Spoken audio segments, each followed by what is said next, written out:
Welcome to another edition of the Hello Muizenberg podcast here at the Muizenberg Festival 2014. I'm Wayne Turner and I'm chatting with Brandon Reynolds, who is a political cartoonist with the Weekend Argus, the Business Day, and I would presume many other places your cartoons have appeared. Welcome to the studio. Thank you, Wayne. Now, tell us a bit about yourself.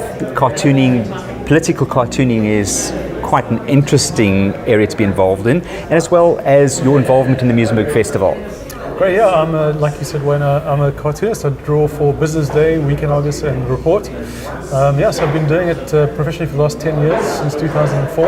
And I grew up in Cape Town and was born in Lansdowne, close to Athlone. And so a local lad who's made big locally, which is great to hear. Yeah, good. And that's what I do professionally. And Andy's a good friend of mine, and he invited me to It's Andy Mason, the cartoonist, That's right, yeah. Yes. He invited me over to come and do a workshop with some up-and-coming youngsters who were interested in cartooning. And I was also part of the exhibition that we launched on Friday. So. Oh, right, of course, yes. Yeah, exactly. Now, the whole cartooning career, and especially the political angle, you don't have to come up with a joke like a lot of the guys do. You've got to come up with something seriously satirical about politics. Is that correct? Yeah, it takes quite a bit of work to come up with something. I mean, politics in this country is just amazing. It's just on fire. There's just no other way to describe it. There's just so much going on. Well, there could be a joke, eh? It is a joke. There's always something funny or something really crazy you can get out of it. But essentially, it's just such a privilege to be part of this world. I mean, to be able to do what I do in this country at this time is just incredible. I mean, just to draw all these people, just bring out the funny side of things, and to really just dissect policy, where we're going, and what's happening. It's just such a gift, and I'm really blessed to be able to do what I do. So. Being involved with the young up-and-coming guys, is that exciting? It's always exciting because it's great to see people interested in it. Certainly, it's not an easy thing. I didn't go to school to do this. Right. I just kind of learned from watching others and just applying myself, just really working on it. So it takes you back to where you used to be as a youngster. Yeah, exactly. And exactly where I was trying to figure out how this works. We were joking earlier, one of my first cartoons I got published, it was the first one I put up on my slide. Took me literally 6 months of work to try and get to, and I got it published. And the next day the editor said, "Yeah, what you got for tomorrow?" I said, "Are you kidding?" It took me 6 months. And these guys were joking that we expecting them to come up with the idea this afternoon. And it really took me a long time. Yeah, we did an interview with David Biggs, and he was saying for 30 years he's had to come up 5 days a week, 600 words. And he says, every day you've got to come up with something. There's no stopping. If you take a breather, someone might jump in your place. Exactly, yeah, you got to keep going. I currently do 8 cartoons a week, unique cartoons for 3 different newspapers.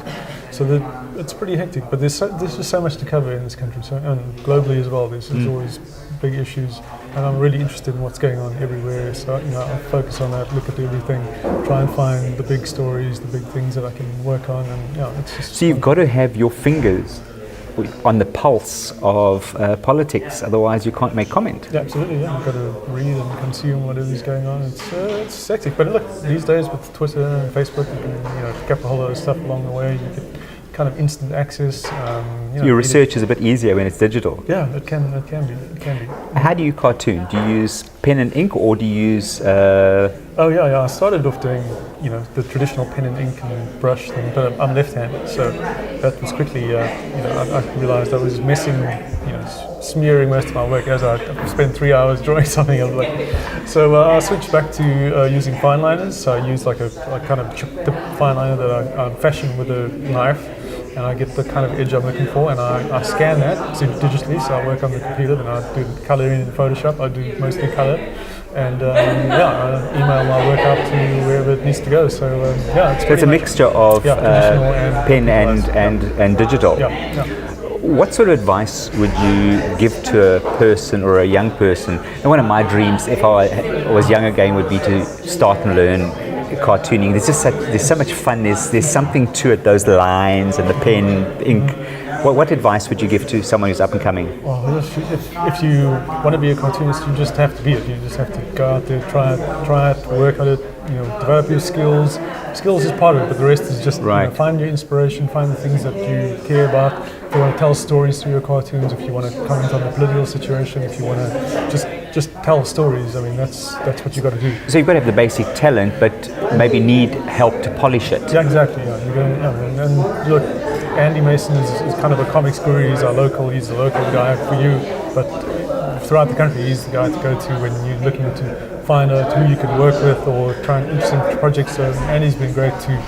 He's shepherded a whole generation of cartoonists and comic artists in this country and helped them find where they need to be. And that's what you hook up with a mentor, find someone who can give you the ropes. Get involved in things and just do your thing. Just work, just draw. And come through, yeah. We all say, oh, Andy Mason knows all these people, but we're finding out that everyone knows Andy Mason. Exactly. Well, Brandon, thank you so much for joining us. We really appreciate the time you've taken out and your part in the Muizenberg Festival. Thank you. It's great to be here. Thank you. Thank you. Okay. That was Brandon Reynolds, and he is just chatting with us at the Hello Muizenberg podcast. And we will have this one posted soon, another exciting podcast out of the Muizenberg Festival.